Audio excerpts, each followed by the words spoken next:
아토피 때문에 고민하는 친구들이 몇 명이나 될까요? 참 깜짝 놀라실 텐데 아토피가 있는 친구들이 1000만 명이 넘는다고 합니다. 그러니까 우리나라 인구의 4분의 1 이상이 어떻게 보면 아토피 질환을 가지고 있다고 볼 수 있는데요. 아토피 환자가 많다 보니까 약도 많고 또 바르는 크림도 많고 여러 가지로 제품들이 나오고 있는데 사실 그래요. 제품들이 발라주면 이제 보습이라든지 어떤 가려움증을 좀 어느 정도 완화시켜 준다든지 일정 정도의 역할을 할 수는 있겠습니다. 그런데 정말 바르는 것만 가지고 아토피가 완치될 수 있다. 이것은 어떻게 보면 제가 볼 때는 달콤한 유혹으로 생각이 되고요. 왜 그러냐면 아토피가 실제로 발현이 됐을 때는 그것은 피부층 그 자체만의 문제가 아니라 안에서 뭔가가 잘못되어 있으니까 그 내 몸 안에 있는 어떤 독들이 빠져나오면서 그런 과정에서 트러블이 생기는 것이고 가려움증이 생기는 걸 텐데요. 그 안의 문제를 해결해 주지 않고 바깥에만 아무리 치료한다고 해도 그것은 일시적일 수밖에 없다는 생각이 듭니다. 그래서 아토피를 치료할 때는 내 장이 편안하게, 그러니까 독소가 많이 안 생겨날 수 있도록 그 소화기관이나 그 위나 대장이나 이 소화기관을 편안하게 해줘야 될 것이고, 그 다음에 그 혈액이 깨끗한 상태를 유지할 수 있도록 이런 먹거리라든지 여러 가지 생활 습관을 바르게 하는 것이 필수적으로 동행되어야 된다고 생각을 합니다.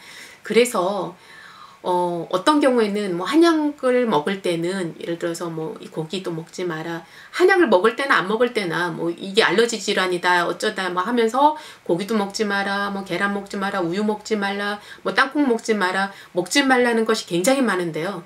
어떻게 보면 이 많은 음식들을 피하다 보면 이 아토피에 있는 아이들이 그 영양 상태가 결핍이 되고 그것 때문에 또 성장이 더뎌지기도 하고 이런 사례가 발생할 수도 있습니다. 그래서 그 음식들을 무조건 피하기만 한다고 되는 것들이 아니라 고기를 먹더라도 좋은 고기, 그러니까 무항생제, 항생제를 사용하지 않은 그런 고기, 그 다음에 너무 기름지지 않은 부위, 그러니까 살코기로만 드시는 것, 그 다음에 그 튀긴 음식을 먹지 않는 것, 이렇게 고기를 먹더라도 양질의 그 좋은 부위만 먹는다면 제가 볼 때는 큰 문제가 없을 것 같고요. 제가 볼 때는 그런 고기라든지 계란이라든지 이런 음식류에서 조심하는 것도 중요하겠지만 그거보다는 방부제가 들어있는 음식, 그러니까 인스턴트 음식, 그 다음에 지저분하게 기름에다 튀긴 음식들, 대표적인 게 라면이라든지 과자류가 되겠죠.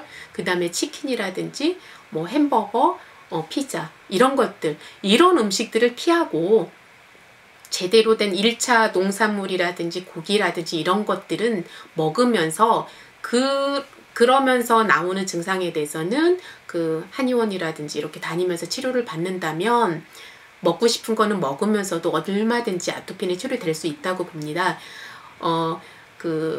그런데 아토피도 다른 질환과 마찬가지로 아무리 치료가 잘 됐다 하더라도 아까 제가 먹지 말라고 했던 음식들, 인스턴트 음식이라든지 기름에 튀긴 음식이라든지 길거리에서 파는 그런 싸구려 음식들, 이런 것들을 먹는다면 내 몸에 독소를 계속 쌓아두는 것이기 때문에 아토피가 근본적으로 해결될 수는 없습니다. 그래서 그런 음식들은 끝까지 피하고 이렇게 그 좋은 먹거리로 계속 유지하는 것, 이것이 평생 가야 될 습관이라고 보고요.